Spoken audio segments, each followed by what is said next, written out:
Jangan sampai ada orang yang menzalimi dirimu dan engkau juga jangan menzalimi dirimu sendiri. Jangan berbuat zalim baik kepada orang lain maupun kepada dirimu sendiri. Wa in quddirta fakun madluman. Kalau memang kamu siap, lebih baik jadi orang yang dizalimi daripada orang yang menzalimi. Wala takun zaliman, dan jangan engkau zalim. Makhuran, bisa jadi menjadi orang yang tertindas. Wala qahiran, dan jangan pernah menindas orang. Nusratul haqqi azza wa jalla lil mazlum. Pertolongan Allah pasti akan datang kepada orang-orang yang dizalimi. Wala siyama, terutama idza lam yajid nasiran, terutama bagi orang-orang yang dizalimi dan tidak ada yang menolongnya. Minal khalqi, dari orang lain, dari makhluk Allah yang lain, tidak ada orang yang menolongnya. Orang dizalimi dan tidak ada seorang pun yang menolongnya. Itu nanti akan mendapatkan pertolongan dari Allah. Sampai Allah berjanji doaul mazlum itu mustajab. Doanya orang yang dizalimi itu dikabul Allah. Iya, gitu.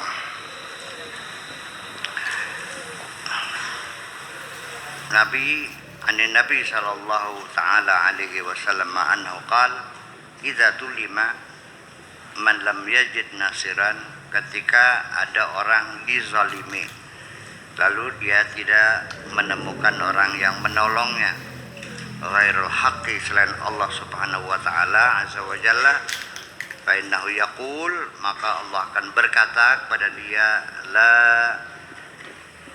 la ansurannaka, niscaya aku pasti menolongmu, walau ba'dahin, sekalipun agak terlambat, tapi pasti pertolonganku datang sekalipun agak terlambat, walau ba'dahin, sekalipun agak terlambat, sekalipun tidak on time, ya, mungkin besok, mungkin lusa, tapi aku pasti akan menolongmu itu. Iya, as-sabru sababun nusrati. Kesabaran adalah merupakan salah satu sebab kita mendapatkan pertolongan dari Allah. Warif'atu, atau sababun nusrati warif'ati, dan ketinggian martabat kita menjadi baik, wal ma'izzati, dan kehormatan kita. Dengan sabar kita bisa mendapat pertolongan, kita menjadi mulia, menjadi orang terhormat dengan sabar itu. Allahumma inna nas'aluka, ya Allah, kami memohon kepadamu as-sabra maka, selalu kami bersabar bersamamu, wa nas'aluka at-taqwa, kami mohon, kami dilimpahi dengan ketakwaan, wal kifayah, dan kecukupan, wal faragh minal kul, dan diberikan kekosongan hati. Dapatnya hati kami dikosongkan dari segala macam kesibukan-kesibukan yang mengganggu kemesraan hati ini. Dikosongkan hati dari hal-hal yang mengganggu kemesraan hati ini. Wal istighal bika, dan berilah kami kemampuan untuk selalu sibuk bekerja untukmu. Ini kalau tidak diterjemahkan begini susah paham. Ya, iya, bahasa Arabnya pendek banget sih, bahasa Indonesianya banyak banget. Wa raf'il hijab, dan kami memohon kepadamu supaya tabir itu diangkat. Bainana wa bainaka, yang menghalangi antara kami dan engkau. Kira-kira tabirnya dibuka.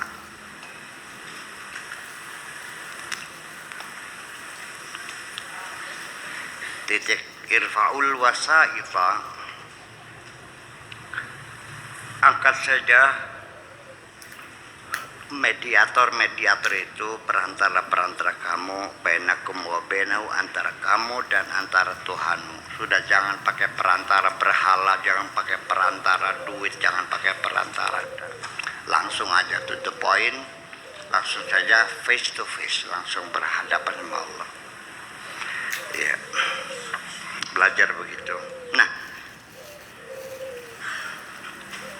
artinya maksudnya begini, bukan langsung minta sama Allah, nggak perlu minta tawasul lagi, itu salah pahaman. Bisa diterangkan mana? Punten. Artinya begini, salah paham ya gimana? Masih mending orang nggak paham ya, nggak ngelawan gitu. Kalau sudah salah ngelawan, tapi kan hanya saja. Namun demikian nyongan, betul kabe nyongane, rokayane betul kabe kan. Iya, jangan pakai mediator lagi, langsung saja to the point. Nah, kalau saya mengatakan kepada siapapun, para YouTuber yang ini, udah langsung datang aja lah, nggak usah pakai perantara lagi, udah langsung datang aja. Kalau ada ya saya temuin, kalau nggak ada ya nunggu, paling lagi ceramah gitu aja kan. Itu seperti itu. Jadi anggapannya kita nggak usah datang ke kiai minta doa, ngapain? Apalagi kuburan-kuburan kan gitu, sajian-sajian, udah langsung aja doa. Doanya asajib laku. Al-wasitah wasait itu bukan itu, tapi artinya bahwa Allah itu langsung. Artinya bahwa kita kalau minta kepada Allah itu tidak usah bawa persembahan,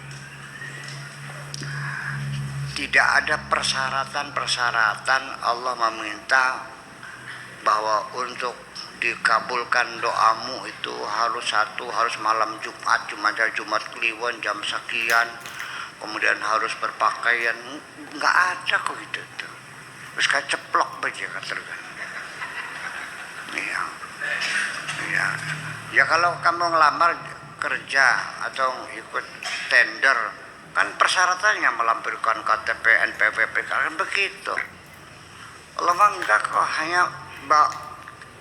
hanya dengan membawa hati yang bersih aja gitu ya, kok susah banget sih.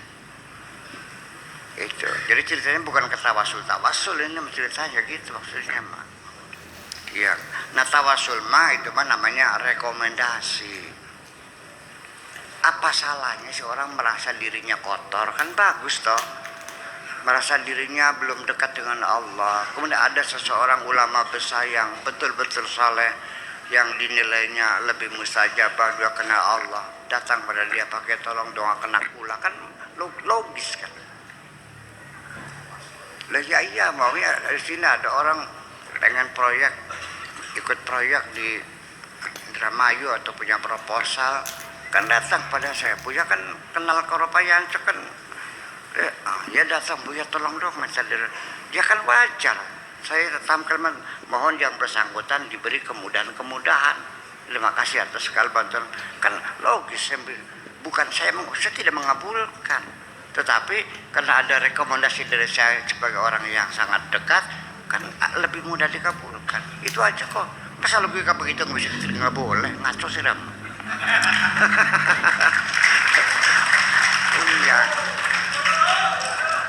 Iya, tapi ada tapinya lagi nih. Kadang-kadang kamunya salah tebak. Orang itu musuh Allah, diduganya orang yang dekat dengan Allah. Hanya pintar manipulasi aja soalnya. Itu. Makanya disebutnya wali dalban. Ya itu. Dari mana taunya? Pakai standar syariat. Iya. Sekali kamu melihat ya itu kencingnya berdiri, nggak cebok lagi, udah tinggalin aja lah. Betul. Begitu kamu datang ke rumahnya dia lagi nampakin istrinya, udah tinggalin aja, percuma. Ya orang tiap hari marah-marah aja, bagaimana Allah mau mendengarkan bacot seperti itu? Iya dong. Ya artinya orang yang mulutnya dikabulkan juga kan beda. Ucapannya kan enak didengarkan, sama kita juga iya. Ya kalau satuan metu kape kiri cemrannya kayak terkin makin. Iya kan, pakai standar aja. Jadi coba diteliti, diperhatikan, akan tahu nanti kamu. Jangan terburu-buru lah. Saya tidak mengajarkan kamu suudzon, tapi hanya mengajarkan berhati-hati, bukan suudzon. Periksa, tunggu, ditenana, coba diintip bagaimana, kan gitu. Ternyata tanah wakafnya habis. Tanah wakafnya habis. Dikemanain tuh? Udah. Iya. Umpamanya ini masalah umpamanya kan gitu. Ya kalau ada secara kebetulan silakan aja, tapi saya tidak bermaksud untuk mendiskreditkan. Yang penting jangan menyebut nama lah. Ya itu. Jangan menyebut nama sehingga tidak boleh ada orang yang tersinggung gitu. Kita lagi cerita secara fenomenologi aja lah, realitanya begitu. Jadi orang yang kamu duga mulia ternyata dia orang jahat. Yang selama ini kau hina-hinakan padahal dialah orang yang mulia di sisi Allah. Iya. Pernah dengar seorang suami yang belajar benar ketemu sama guru, ya muter-muter cari guru, kata gurunya goblok kamu, ngapain muter-muter, nyong istrimu itu waliullah, masa iya? Ya karena istrinya kan yang dikerjain juga sih ngerjain gitu. Kalau lagi dikiraan ditarik sejadahnya, sapetakan yang ngerainnya, pelangsungnya tas bisa digoreng buat.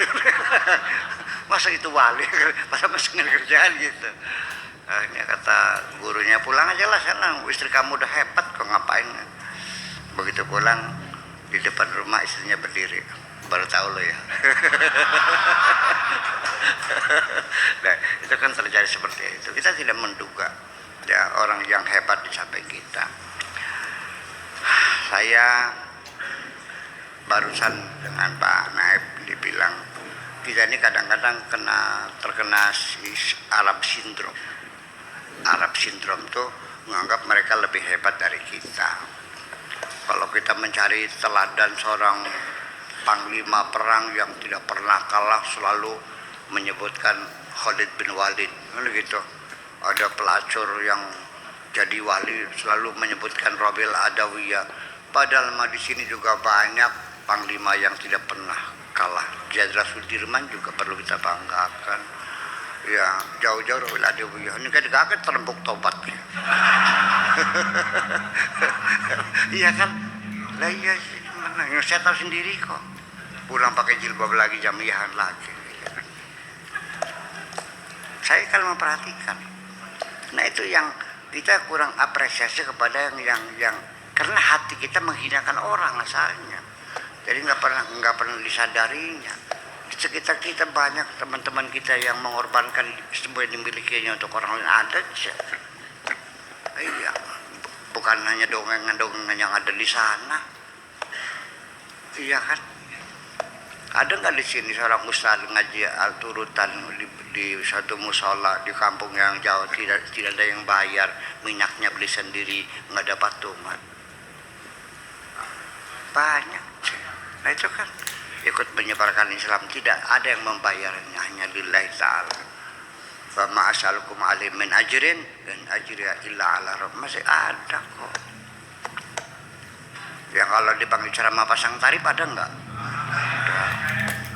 Berapa tarif?